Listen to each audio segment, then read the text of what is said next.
тема на ваша страна, добро вечер. Крајот на годината, време за сумирање на резултатите во различни области, а вечерва во ова издание на топ тема на ваша страна подвлекуваме црта под економските показатели, достигнувања или пак промашувања на владата во годината што е зад нас.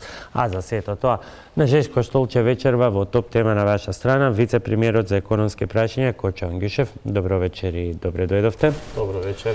Наспроти моите колеги Нина Фидановска, Мирче Јовановски и економскиот аналитичар Висар Адек. И господине Ангушев, веднаш ја предавам палката на колегата Нина Нинеска, со оглед на тоа што имаме нова актуелна ситуација околу европските квоти за царини за челикот и алуминиумот. Поведение.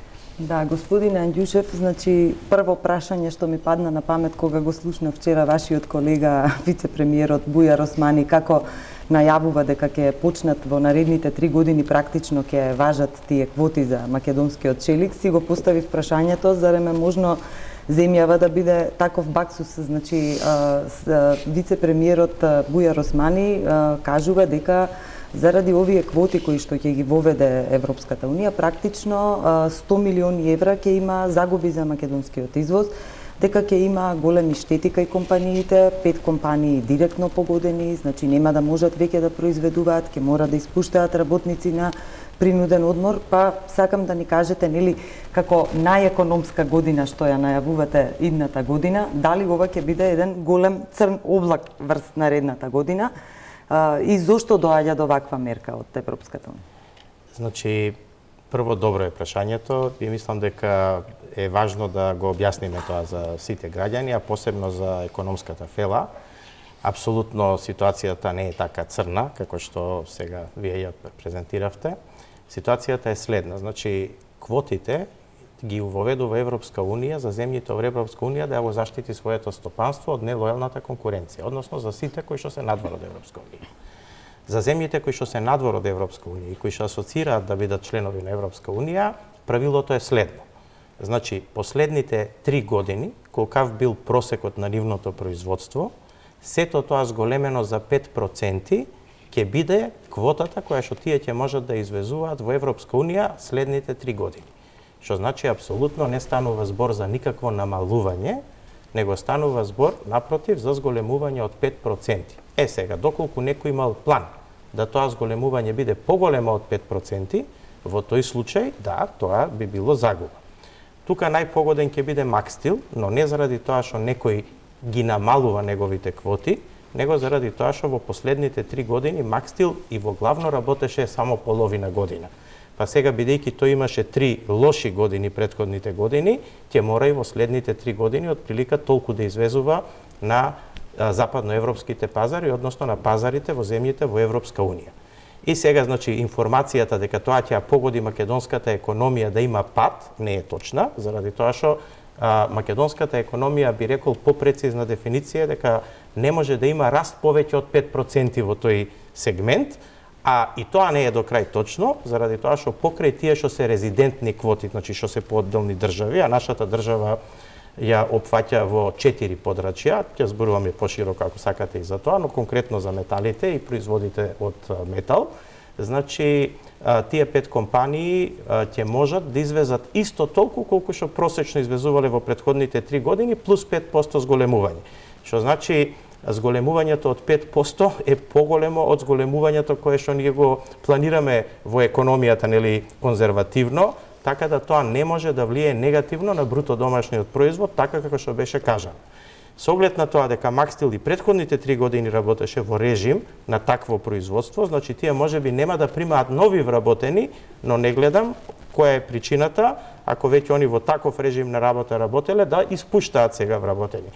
Така да мислам дека таквите... Се извинувам, од каде тогаш таквите најави, бидејќи алармот беше голем. 5 компании излегоа со предупредување дека ќе бидат принудени, некои дури и со оценка дека можеби ќе треба да стават клучна врата, а други дека ќе мораат да го редуцираат работењето и производството, што би резултирало директно со отпуштања на вработени. Јас ви кажувам што е конкретната одлука на Европската комисија. Ова е одлуката, таа е вербална, таа ќе дојде официјална, а што се однесува, значи, нормално тука е стравот да не нешто случајно се случи дополнително, но не, ова ќе се случи и тука, значи, не може да има голем импакт врз таа индустрија, со самото тоа и врз целокупната индустрија во Република Македонија, бидејќи таа индустрија е добар дел од индустријата во Република Македонија, но она што сакав да го докажам, а не го кажав, е уште покрај овие квоти кои што се по одделни држави, а ние ги добиваме нашите, има и глобална квота,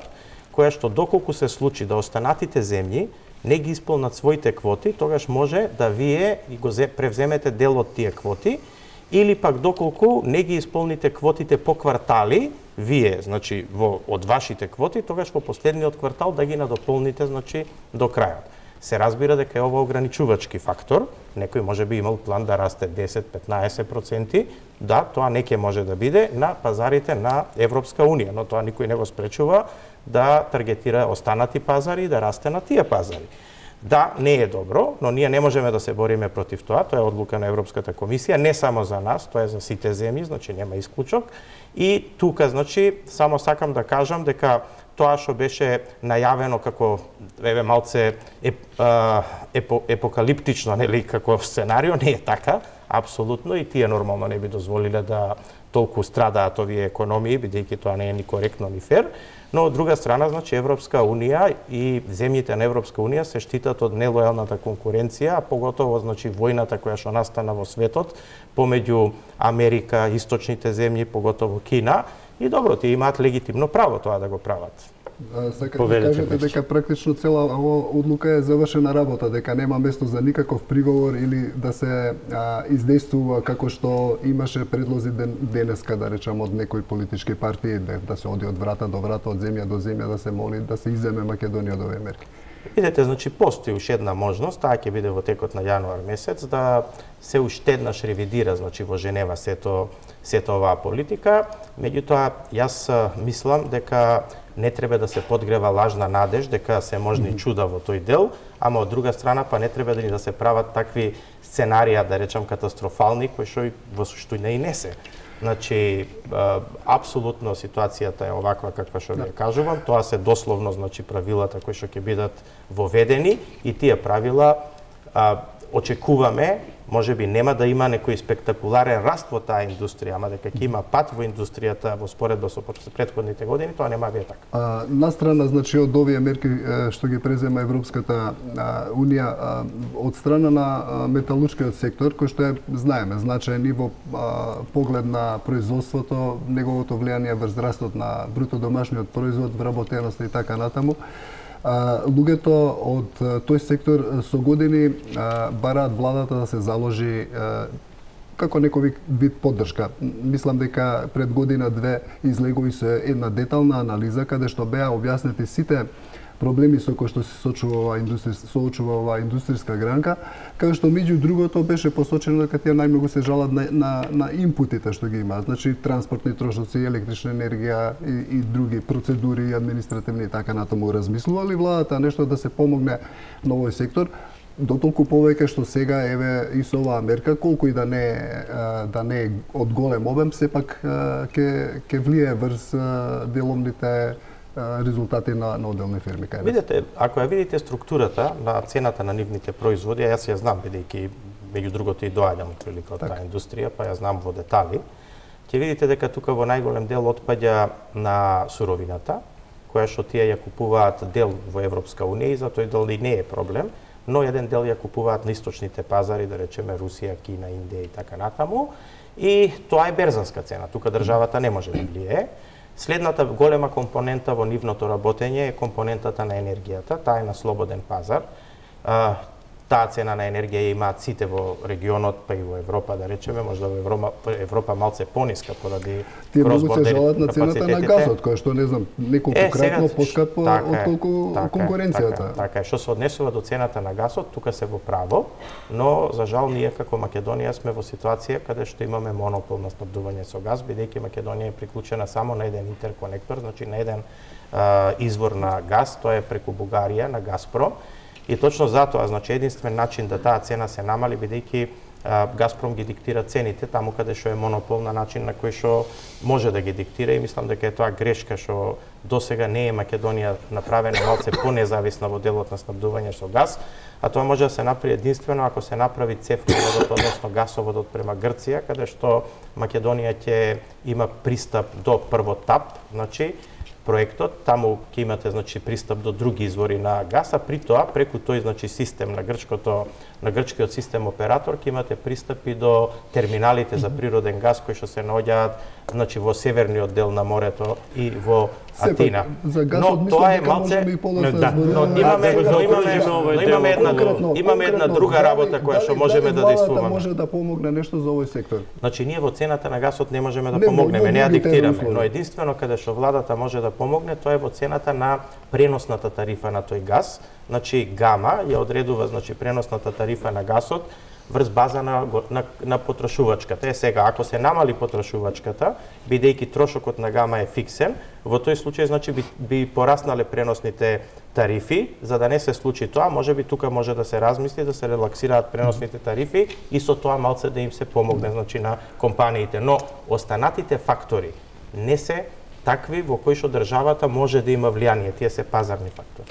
Јас сакав само да прашам, дали вие со господинот Бујар Османи се консултиравте пред, бидејќи рековте апокалиптични сценарија, но тие дојдоа токму од владата, значи како излегува на овој начин еден министер владин да информира токму за такви сценарија, а сега вие кажувате нешто поинакво. Значи сакате да кажете дека не прогнозирате отпуштања, намалување на... Видете, јас само ги кажувам и ги цитирам клаузулите што ги кажува европската регулатива во делот на квотите. Тоа е ова како што ви го цитирам.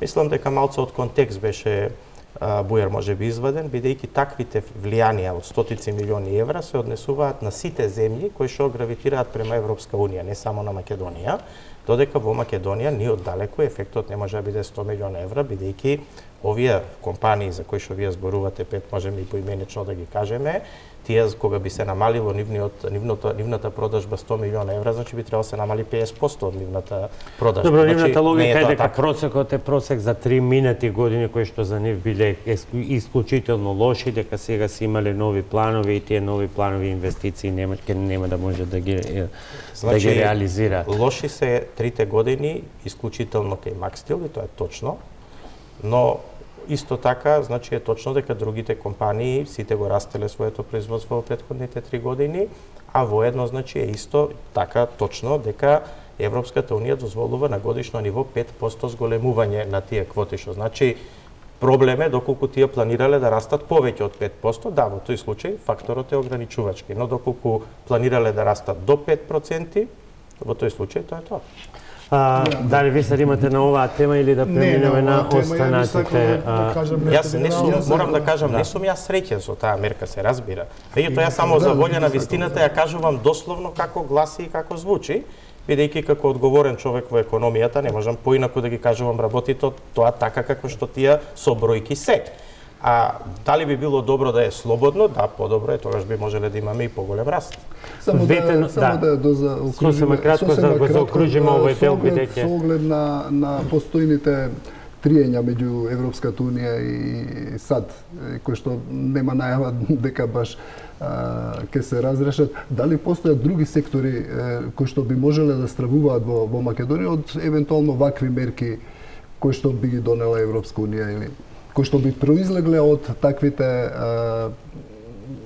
триења, да кажем. Значи, пак мораме да збориме со бројки и со аргументи, а тоа е следното, дека 24 дејности беа под истрага на Европска унија како да ја заштити конкурентноста на нивните компании. За среќа или несреќа, како сакате, нели, за среќа бидејќи сме мали, па ги немаме сите 24, него имаме само 5 од тие 24 дејности каде што имаме наше производство, но останатите се минорни и без никакво, би рекол, сериозно влијание. Онамо каде што можеше да има сериозен импакт беше овдека во металопреработувачката индустрија. Ветено остварено или промашено е работниот наслов на вечерачно во Жешко столче со вице-премиерот Ангјушев и првата тема би биле економскиот раст, промашените проценки така натаму вработувањата. Оставам прашањата слободно да произлезат од вас. Висар, почнуваме со Немам вас. конкретно прашање, не би сакал да дам еден осврт на целата економска политика на оваа влада и ја мислам дека немавме некоја сјајна, освен таа макроекономска стабилност која што да кажеме inherited од влада до влада, таа буџетскиот дефицит е 3% според препораките на пактот на стабилност и развој. Невработеноста опаѓа, но тоа не е заради тоа што имаме некои поголеми економски реформи, за тоа што поголема имиграција во Македонија има. Ја мислам дека причините за тоа се три според мене, не знам дали ќе се согласи со мене вице-премиерот, но три се според мене. Првото е, ние ги сите како општество немаме направено доволен притисок на оваа власт да се фокусира на економската програма. Нели они СДС со ДУИ дојдоа на три постулати, ги добија изборите, тоа е човековите права, слобода на медиуми и владење на правото. Никој од нас, ни по овие телевизии, ни по програмите што ги водевме, немаше премногу дебата за економскиот развој или за економските модели на оваа власт. И тука сме ние сите одговорни за тоа што не побаравме од нив да кажат кој е економскиот модел на Македонија во наредните 4 години. Ние не преземаме одговорност, бидејќи сме ги имали Јас се некој. преземам одговорност како opinion maker да кажеме. Премногу назадување имаше во овие области во Македонија со владењето на ВМРО и мислиме дека со владењето на правото и со овие економски работи сами по себе ќе дојдат. Но еве не дојдоа, затоа што немаме некоја сјајна економска година. Втората работа, мислам дека премногу административниот и човечкиот капитал во самата влада на луѓето кои што ги развиваат овие политики е многу сиромашен, да кажеме. Ќе се согласат колегите дека половина од луѓето што ги водат овие економски сектори ние не ги знаеме имињата кои се. Таму се или премногу млади луѓе или премногу стари или премногу голем компромис на луѓе кои што На некои им ги знаеме за посметките по кафеа. Да довршам реченицава, господин Данјушев не влегува во таа категорија, него го чувам за една подруга категорија на експерти, но мислам дека и луѓе кои што биле, например, се вице-премиери за привлекување на странски инвестиции, биле како компромис на да се зачува некоја си политичка стабилност или политичка коезија на владата на СДС. Мислам дека премногу компромис се правеше во овој домен на економски развој. И трета работа е, мислам дека премногу време потрошивме на реформите да се добие таа политичка стабилност на институции, на решавање на името како процес, така да ги запоставивме овие економски работи. Сега, каква ни беше економската година? И конкретни прашања, за да Ја мислам дека три работи се многу важни. Првата работа е, ние немаме економски модел. Ако во владата на ВМРО се знаеше дека се фокусиравме на три, да кажеме, секторски развој, на градежништво, на земјоделие и на автомобилизам, и целиот модел се развиваше врз креирање на супортирање на тие три сектора, преку креирање на слободни економски зони за автомобилизам, преку субвенции на земјоделие, преку Скопје 2014 за градежништво. Ние со владата на ВМРО, на СДС имаме само продолжување на тие активности. Ја не знам кој е економскиот модел на СДС. Може тука тоа да биде првото прашање? Да ги завршам сите прашања, па после да. Мислам дека оваа власт на СДС само ги има продолжено некои активности или кои што беа, да кажеме, легаси на СДС. И мислам дека треба прво да знаеме на што го фокусира економскиот раст владата на СДС заедно со ДУИ, за да знаеме ние кој е тој зинџир на вредности што ги поврзува сите работи, за да може да знаеме дали да ги критикуваме господин Данјушев, дали се тие политики прави или не прави. Сега ВМРО имаше криминално, нели, начела, да кажеме, и сите пари ги го направи цел економски модел за да се излеваат пари во приватни джепови. Тоа е работава, но немањето на економски модел не го оправдува тој концепт на ВМРО. Втора работа е и тоа е, мисля, че дека најлош генетски код на Македонија. Премногу имаме ние луѓе кои што се во власта поврзани со приватни компании. И не се чува таа еквидистанца на луѓе кои што се поврзани со приватниот сектор и што се делени власта. Тоа било 92 година со приватизација. ВМРО тоа го организираше до перфектност преку фирми кои што беа блиски до Батучевот, кои што завршува во приватни фирми. Сега оваа власт, мислам дека има едно колено поблиску, не се првите роднини, него е, се знаеме дека има нови братучеди, значи тоа е второто прашање. И браќа на премиерот кои што ги имаат сите бенефиции, а луѓето кои што навистина треба да ги добијат овие придобивки, не ги чувствуваат. Таа еквидистанца на приватниот сектор треба да го оставиме да дише слободно, затоа што немаме предприемачки дух, луѓето кои што гледаат дека имаме конкурентност преку премногу регулирање на економскиот пазар, имигрираат и бегаат од Македонија. И да завршам на крај, мислам дека треба да се направи малце поише работа за општото добро на граѓаните од Македонија. И тука имам многу примери од нечист воздух до кладилници, законот за кладилници, до рамниот данок. Ајде, ќе се обидиме сите понатаму со прецизни прашања, меѓутоа еве сега можност вице-премиерот да одговори на сите овие три точки и коментари. Гледам да бидам брз за да можеме да отвориме што може повеќе прашања, иако прашањата не се баш така едноставни да се одговорат со да и не. Меѓутоа, еве кратко, мислам дека перцепцијата дека не се посвети внимание на економијата оваа година не е точна, а точна е сознанието и перцепцијата, бидејќи знаете на крај се што работите перцепција, точна е перцепцијата дека медиумски со честни исклучоци, значи не се посвети доволно внимание на економските теми. Али тоа не значи дека не доволно се сработи, ќе збориме низ бројки покасно. Да, добро. Видете, другите теми кои што се наметнаа во општеството беа премногу јаки. Значи темите, секој ден гледате вестите почнуваат со тоа кој кого е суди, како е осуден и така натаму, судските процеси. После тоа темите на промена на името, па договорите околу името, па бугарскиот договор, па преспанскиот договор, па и тие беа толку јаки теми кои што се она останато, еве не е битно дали зборуваме за економија или за другите теми, а сега конкретно за економија, на еден начин ги засенија. Но во економијата не е точно дека не се сработи.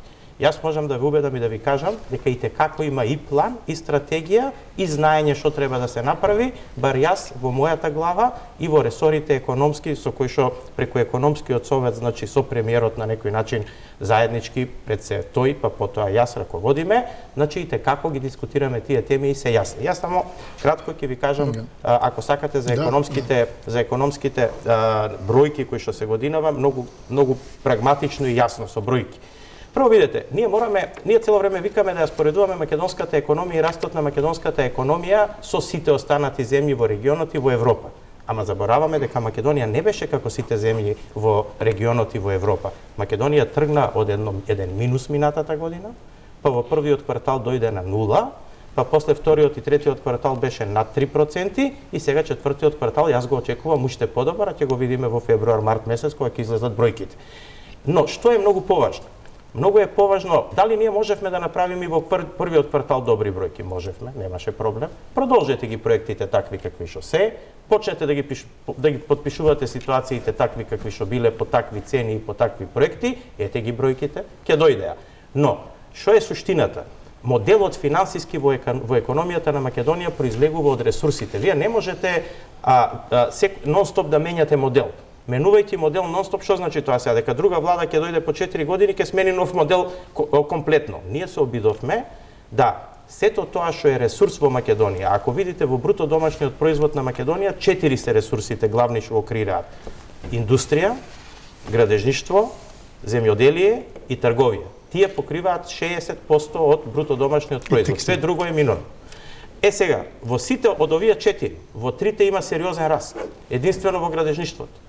Ако и градежништвото го вратевме на нивото на кое што беше претходно, ја ви кажувам дека Македонија ќе имаше бројки над 4.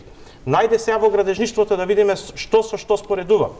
Претходно споредуваме задолжување од 3,5 милиарди евра во 4 години, не е битно, и проекти како што се 800 милиона евра Скопје 2014.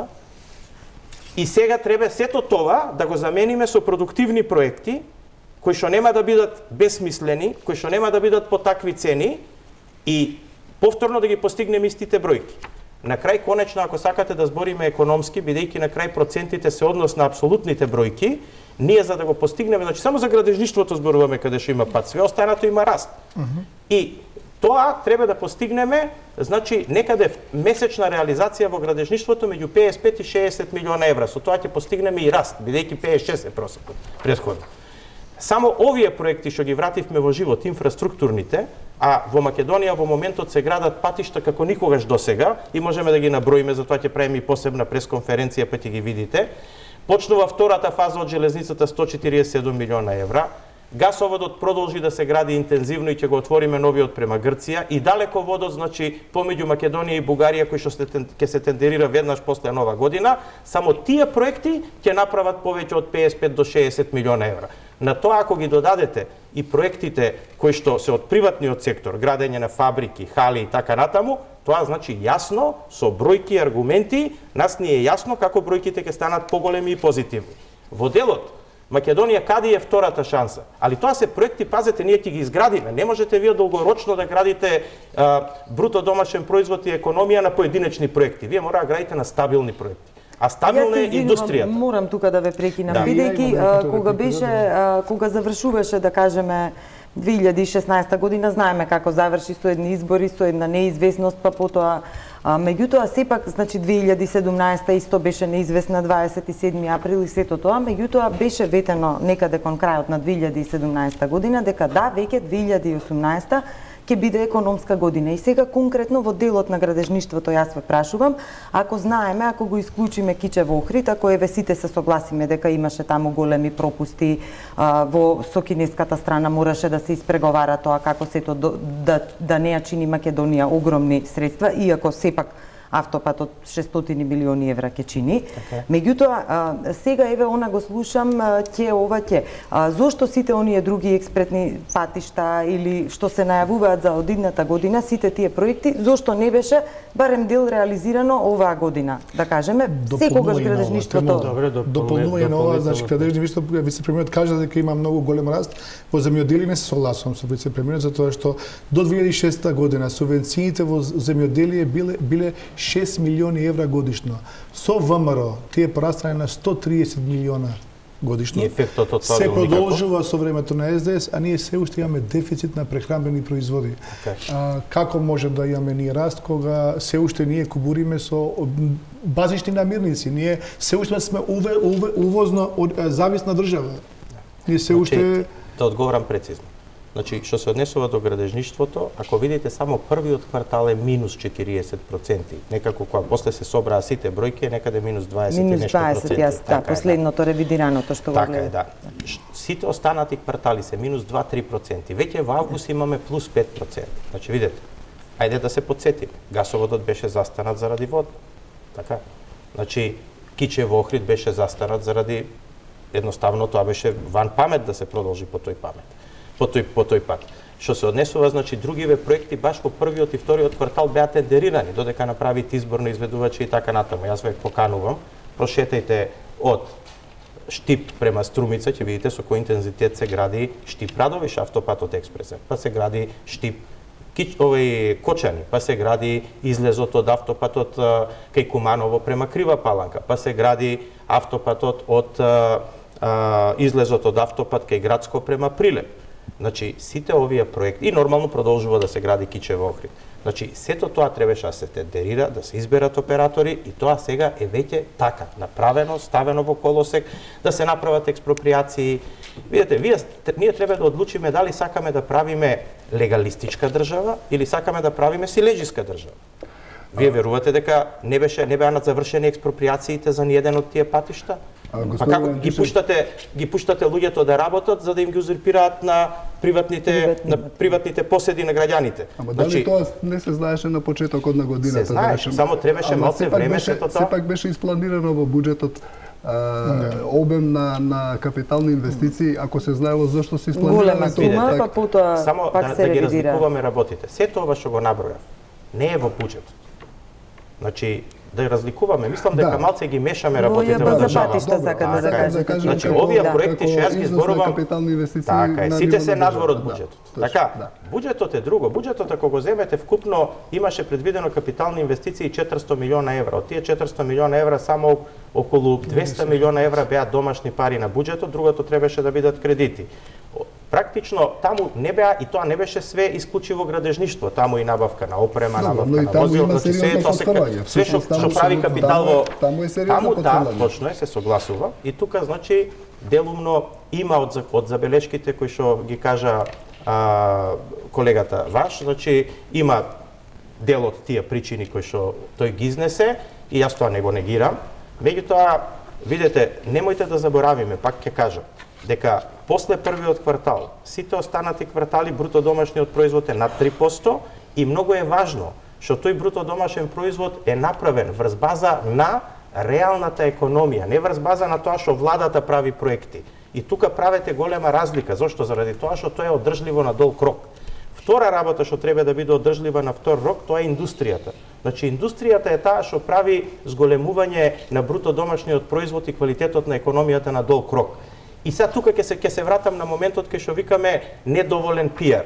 Па дали вие имате информација и ретко кој верува во таа информација, а таа информација е точна, дека во моментот во Македонија се градат 16 фабрики на странски директни инвестиции.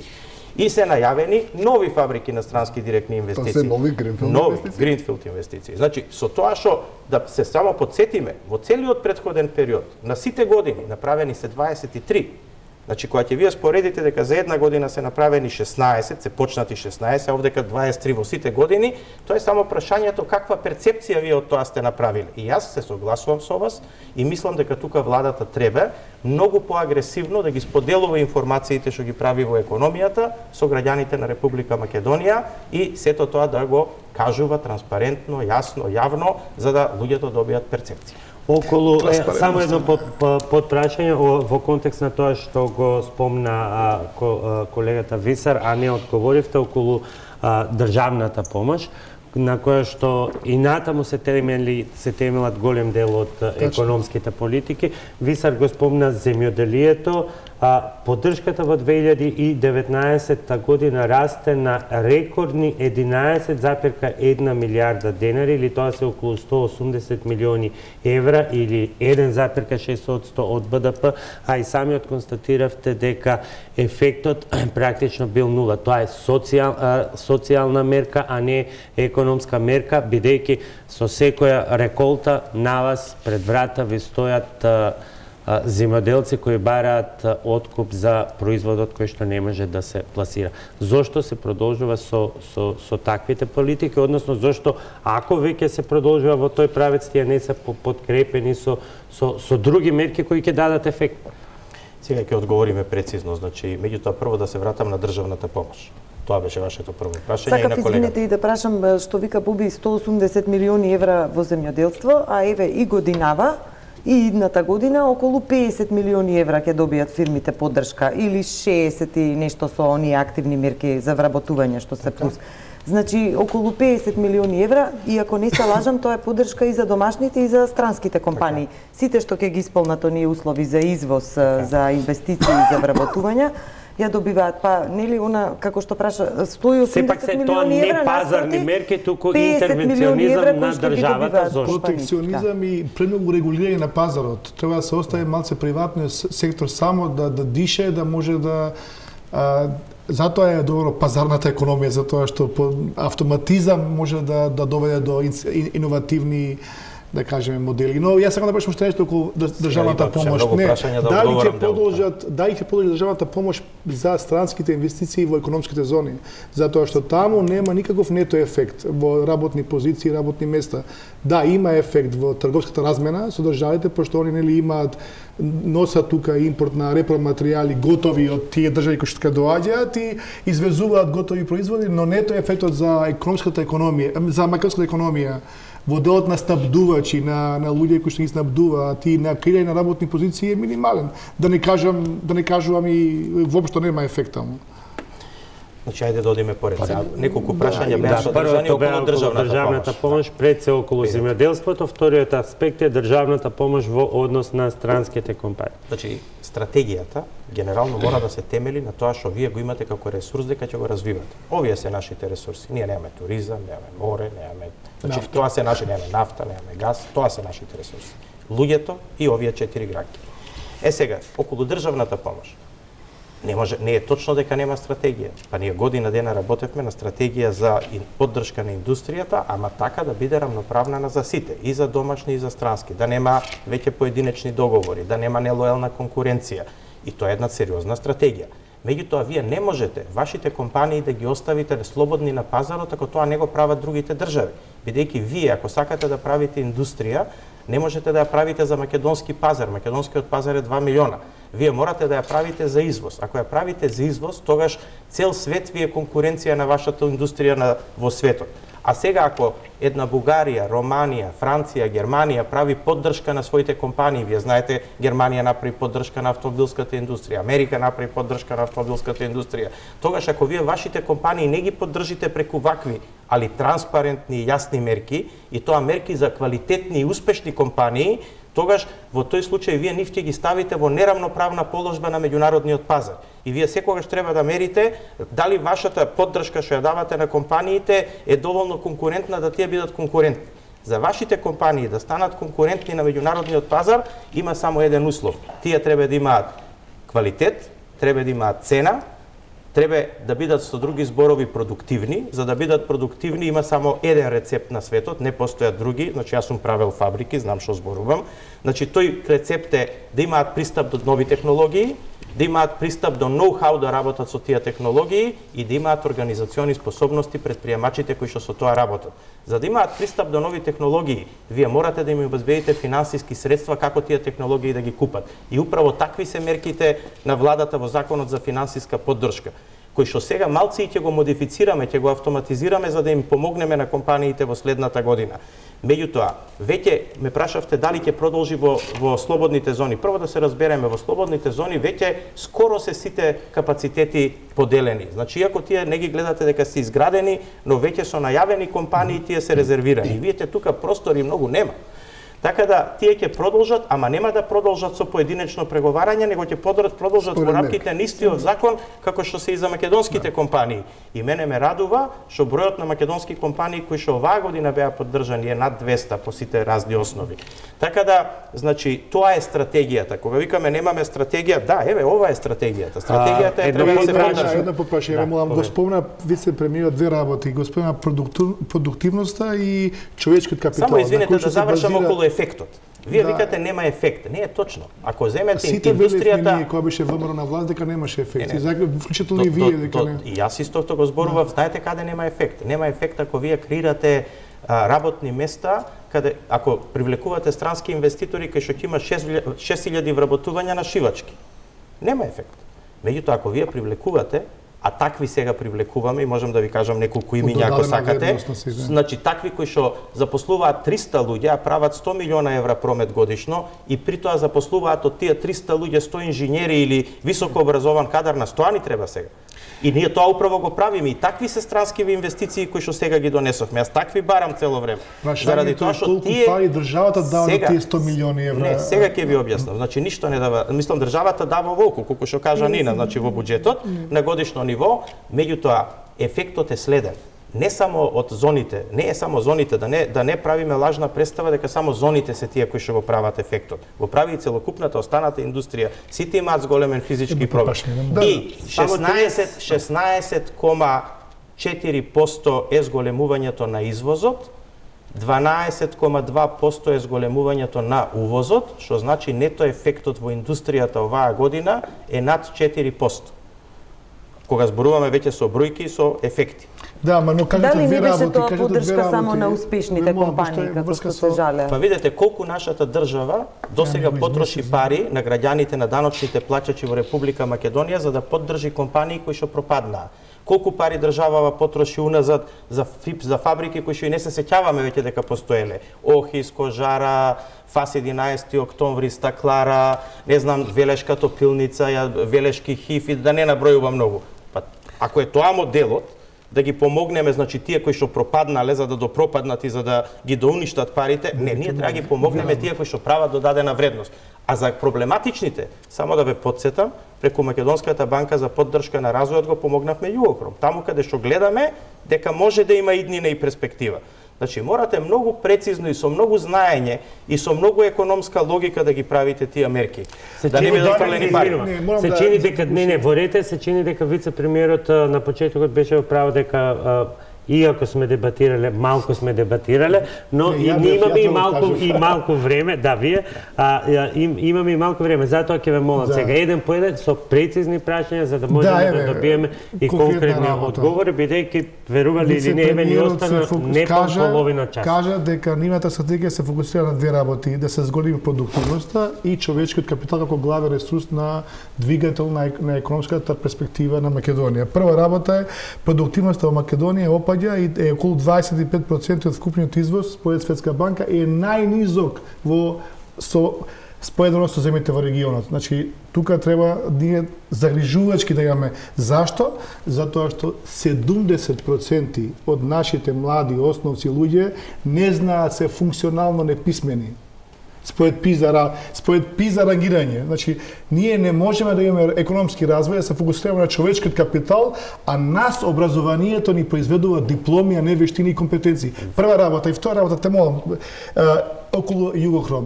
Не може никаков извозен потенцијал на Југохром да биде на штета на колку живеат таму луѓе кои што нон-стоп ги труе таа фабрика со дотраена механизација, со лоши машини таму и се гледа според тие PM честички што ги мерат секој ден во... Ако е на добрзување за да одговори вице-премиерот, бидејќи одиме на реклами. Квалитетот на животот во Македонија има опаѓачки раст, тек, така да мислам дека и тоа треба да се внимава многу. Бидејќи јас мислев нешто околу продуктивноста да продискутираме, овие бројки што ги кажа колегата се точни и јас нешто пишував на таа тема пред еден месец. Навистина тешка да нека сложена ситуацијата во тој дел. Ние можеби имаме напредок во одредени сегменти во економијата, меѓутоа продуктивноста ни паѓа, ако немаме подобра продуктивност, не можеме ни да бидеме ни конкурентни на светскиот пазар и тука мислам дека може сериозни загуби да има македонското стопанство. Како новите мерки што ги предлага владата, да речеме во однос на даноците, во однос на другите давачки, ќе се одразат на продуктивноста на фирмите? Видете, значи, кога зборуваме за продуктивноста, тоа е колку вие со број на работници ќе произведете поголема вредност. И управо јас ја дадов дефиницијата, за да ја пораснете продуктивно, и ја тука се согласувам со вас, и затоа точно мерките се такви, и тоа е стратегијата. Значи, за да ја зголемите продуктивноста, треба да обезбедите пристап до технологии, значи, ја купите машини, пари требат за тоа. И ние за тоа даваме финансиска поддршка само за тоа, за ништо друго. И тоа откако ни ќе купат, ние им ги враќаме процент од парите. Второ, морате вие да знаете, значи морате да ги вработите луѓето кои што знаат, ама тие луѓе не знаат, тие кои што земале дипломи, тие не се прилагодени за овој економски модел, не се за потребите на економијата. Вие ако денеска тргнете, не можете да најдете работник, не можете да најдете оператор на машина, заварувач, не можете да најдете ништо што е високо квалификувана работна рака. Затоа мора да се смени од темел образовниот процес. Ама ако сега тргнете да го менувате образовниот процес, резултатите по 8 години ќе дојдат. Значи вие сега мора да направите акутни мерки. Затоа ние правиме сега најрадикална акутна мерка, шанса за сите. Што значи тоа? 6 месеци државата ќе земе на себе да ги плаќа луѓето во вашите фабрики, тие кои што имаат, да се преквалификуваат и образуваат за да станат стручни. Нас тоа ни треба. Нас ни треба квалификувана работна рака која што ќе може да одговори да се зголеми продуктивност, односно да работи со оваа технологија што ќе биде купена. Моделот уопште не е продолжување на стариот. Зошто? Затоа што претходно биле помогнати само 23 странски компании кои што онака биле технолошки развиени. Што направивме за македонската економија? Ништо. Така, значи сега на 200 компании во Македонија им овозможуваме да купат нова технологија. До година ќе им овозможиме на 300, на 400. Така расте продуктивноста. И нема друг начин на растење на продуктивноста. Значи, јас бар не познавам, ако постои економист кој што може да каже нешто друго како расте продуктивноста, јас сум со задоволство ќе го изслушам и ќе го имплементирам. Ова е она што јас го имам како знаење со години. Да се фокусирате, господин вице-премиер, не на сектори кои што имаат ниска додадена вредност, како што е текстил, земјоделие и авто. Управо тоа го зборувам. Треба да се фокусирате на високо растечки сектори со висока додадена вредност. Ние немаме. Ве поканувам да ги погледнете тие 16 компании кои што оваа година ги... Па еве, Баумер, например, швајцарски, водечка компанија во производство на сензори. Сензори од сите области. Па ќе најде Бауер тука човечки ресурси да ќе најде 120 инженери. Пред малце кажавме дека немаме. Видете, значи тој што прави сега? Ние мораме да ги зајакнеме капацитетите на техничките факултети и на стручните училишта. Или тоа така сега што модерно се вика дуално образование. И тоа е она помош што ја очекуваме, значи, нели од германската влада, тоа е она на што работиме и тоа мора итно да се направи. Што се однесува до инженери, верувајте, нашите инженери се уште се квалитетни. Тој ќе најде, меѓутоа ќе најде заплати од 1000, 1200, 1300, 1500 евра по инженер. Нас тоа ни треба. Нас тие млади луѓе, знаете зошто досега ги немаше? Затоа што никој неќеше да ги плати повеќе од 400-500 евра. Па тој не седи за 400-500 евра во Македонија и не треба да седи. Тој треба да седи за над 1000 евра во Македонија. Кога ќе му се понудат такви плати, а со самото отварање на такви работни места ќе порасне побарувачката за таков кадар, а веќе расте, вие тогаш ќе тие млади луѓе ги задржите во државата. Тука мора да одиме со пауза за реклами и се враќаме со верувајте, не е така. Прашањата и емисија. Добре дојдовте назад во топ тема на ваша страна. Амбициозна тема со многу прашања и многу дилеми, но времето ни истекува и сме при крај. Вице-премиере, одговор околу зошто се продолжува со поддршка на земјоделството во овој момент со впечаток дека и натаму и тоа само социјална мерка и за новите братучеди, браќа, војнистрини во спрега со власта и бизнисите што ги дели власта. Темата е интересна, се одговара многу широко за оваа тема, веројатно треба многу поише време, али јас ќе бидам најдиректен што можам. Прво што се однесува, значи, до земјоделието. Да не заборавиме дека беше поддржувано со 1.200.000 евра легло на полжави, па ниеден полжав не се извезе, па не знам багреми, па проблем беше што тие 120 на милиона евра се трошеа на работи кои што не се случиле. Тоа е криминалот. Сега мислам дека веќе не се трошат на работи на кои што не се случиле, него се трошат на крај реално за земјоделците. Зошто поддршка? Па од истите причини како со индустријата. Ако Европска унија поддржува, значи ако само една Бугарија има 8 милиарди евра поддршка за земјоделието, па како вашите производители ќе конкурираат? Ќе ги потепаат на пазарот. Значи, вака да се изразам наједноставно. Значи, мора да има таква поддршка, се додека и другите ја прават таа поддршка. Но прашањето е дали е таа таргетирана и квалитетна. Не е. Значи, не е. И тука се согласувам со вас. И точно затоа програмата ја менјаме за 2019 година. И многу повеќе ќе поддржуваме преработувачки центри. Зошто? Заради тоа што ние извезуваме или продаваме сурови производи, а тие немаат цена. Од друга страна, бидејќи немаме преработувачки центри, еден добар дел од родот го фрламе па им помагаме за да преживеат, што не е во ред. Значи, ние мораме да имаме како вие ќе продадете нешто што сега во моментот не оди на пазарот, само ако го преработите и конзервирате. И така да го задржите за да го продадете покасно или кога ќе треба. И затоа, значи, новата програма ќе биде многу повеќе насочена кон развојни проекти во земјоделието, значи ако сакате да купите не колку пченица сте произвеле па да ви дадеме по кило пченица, него да купите комбајни и трактори и да модернизирате системи за наводнување и така натаму. И второ, да повеќе кон преработувачки центри. Се обидувам најкратко да ви одговорам. И тоа е во таа насока. Што се однесе до фамилиарните фирми. И пред да бидам подпредседател на влада и сега кога сум подпредседател на влада го зборувам истото и ќе го зборувам стално. Фамилиарните фирми и протекционизмот или политичките фирми, значи во економијата, се најголемата штета. Прават две штети.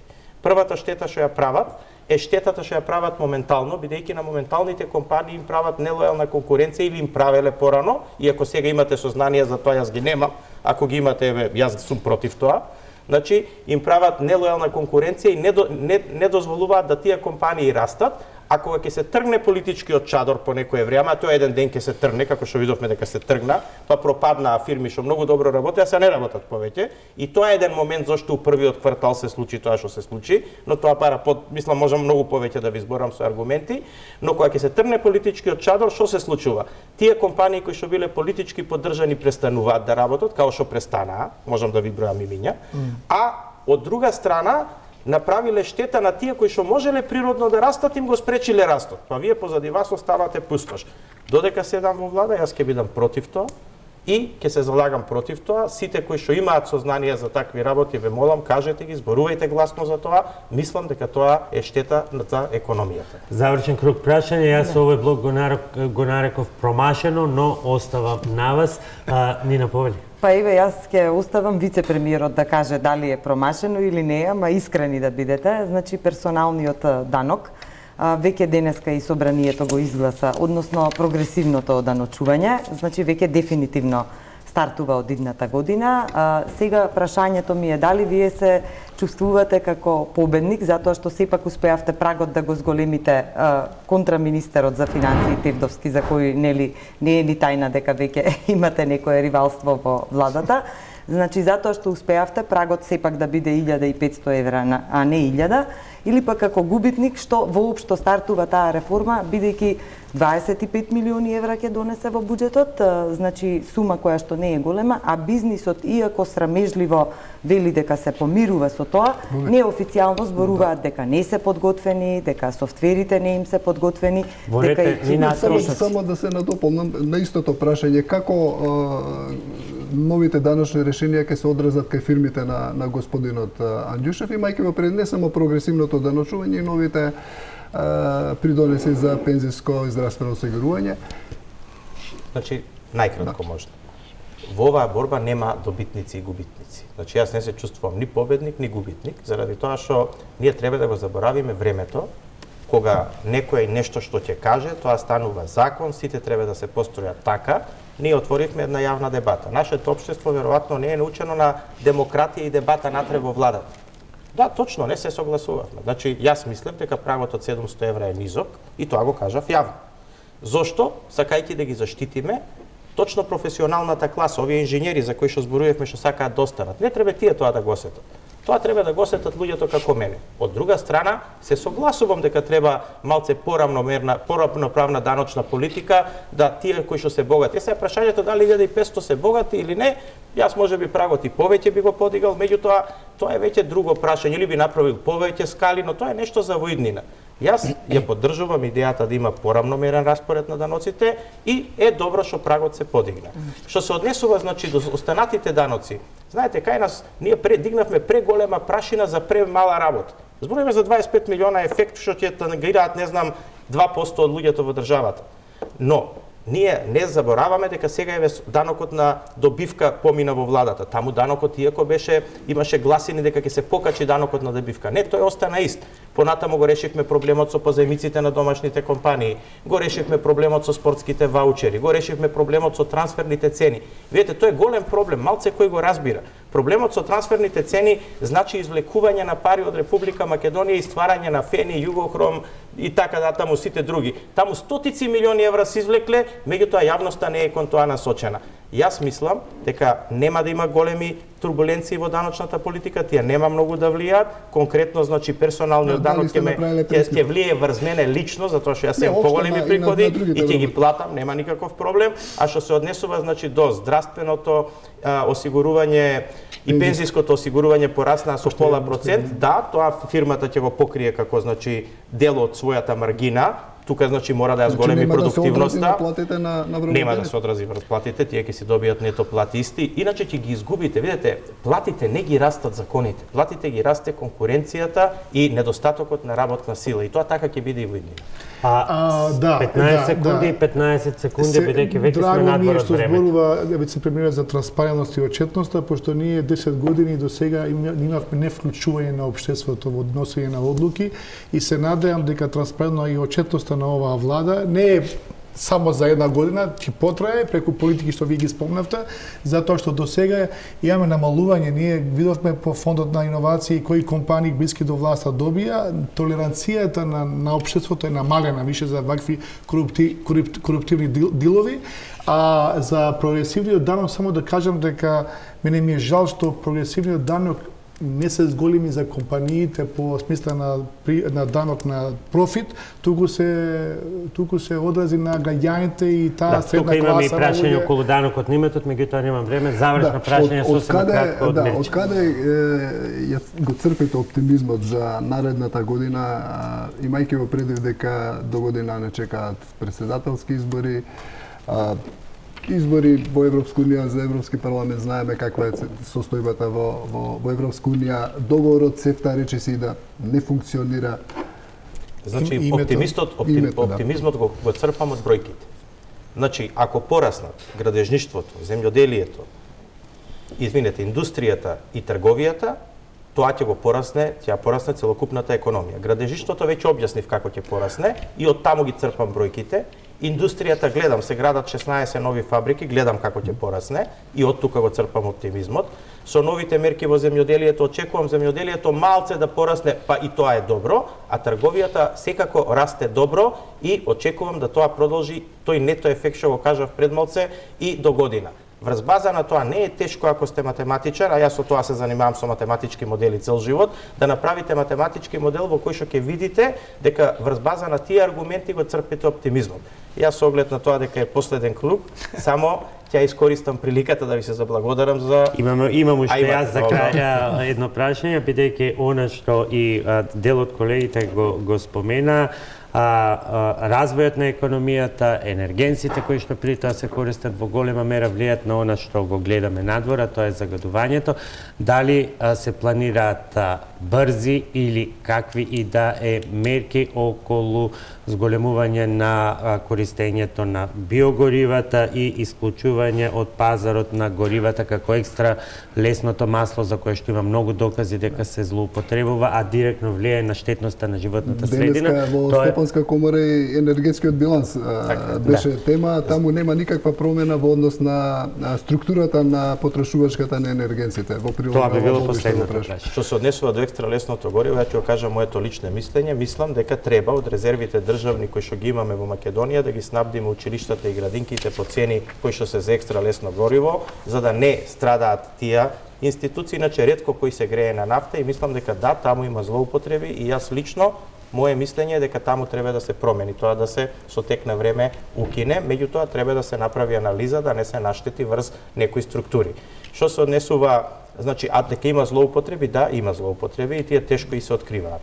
Што се однесува, значи, до биогоривата, односно мислите за биодизелот и намешување со основниот дизел, да, постојат стандарди, јас сум присталица за тоа, меѓутоа тука ќе треба да се види, значи, цената како да се регулира и за тоа е остаен простор во новиот закон. Но со екстра лесното мислам дека ви одговорив прецизно. Што се однесува, значи, до генералното загадување, потребни се порадикални мерки. Сега е формирано тело, тоа работи, јас мислам и сум убеден дека ќе прибегнеме кон порадикални мерки, бидејќи загадувањето во главно доаѓа од огревот, значи од греењето, и доколку вие не можете на луѓето да им речете не смеете да се греете повеќе на дрва или на што све се греат, пластика и така натаму, гуми, ако не им направите алтернатива. Мислам дека решението треба да оди во насока да на луѓето им дадеме алтернатива, а после да им забраниме. Не можете само да им забраните. Во 15 секунди од овие мои три категории, ветено, стварено и промашено, во која најмногу би мислите дека би натежнала ако сега поставите црта на тоа што остваривте? Во проценти или како да ви одговорам? Значи, јас секако ќе ви одговорам во остварено. Значи, меѓутоа во остварено веројатно 85%, заради тоа што сите ние забораваме некои други теми, ефтината тарифа и така натаму, кои што не ги ни допираме веќе, тие ги рачунаме како завршени, заборавени и така натаму, пуштен фени кој што требаше да пропадне и тоа заборавено, завршено и многу други работи кои што ги има и промашено, се разбира. Јас како промашено би кажал ниската реализација на капиталните инвестиции во буџетот, а заветено ќе кажам до година јас лично сум оптимист базирајќи се на аргументите кои што ви ги кажав. И мислам дека сите, барем се надевам, или сум сигурен, јас лично сум убеден и голем оптимист, дека, а се надевам дека и јавноста тоа ќе го препозна и ќе го види, дека ќе имаме една успешна 2019 година. Ви благодарам на сите што бевте гости, а јас можам само да ви ветам поголем термин за следната дебата на почетокот од 2019. Ќе ми дозволите само кратко да на сите ваши гледачи им посакам убави новогодишни, божични празници, да си поминат убаво кругот на семејствата, а сите заедно да видиме една успешна и добра економска 2019 година и да дадеме повеќе простор медиумски за економија. Ви благодарам на сите, останете и натаму на тема. Довидување.